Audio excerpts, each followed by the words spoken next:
அதை இப்போ ட்ராமா குரூப்புங்கிறத விட இப்போ நான் சொல்லுவேன் பூச்சாண்டி குடும்பத்தார் அப்படின்னே சொல்லலாம். அந்த நாள் அந்த பூச்சாண்டி குடும்பத்தாருடைய, அதாவது பூச்சாண்டி குடும்பத்தாரில் ஒரு குரூப் இருக்குது.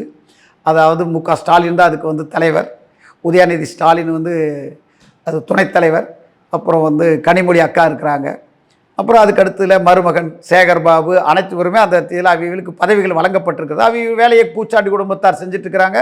அந்த பூச்சாண்டி வேலையைத்தான் மறுபடியும் எப்படி அடுத்த முறை ஆட்சிக்கு வருவது அப்படிங்கிறதான் உங்களுடன் ஸ்டாலின் ஓரணியில் தமிழ்நாடு அப்படின்னு சொல்லிட்டு ஒரு ஹேஷ்டேக் வச்சுட்டு தன்னுடைய வண்டியை ஆரம்பிச்சிருக்காங்க.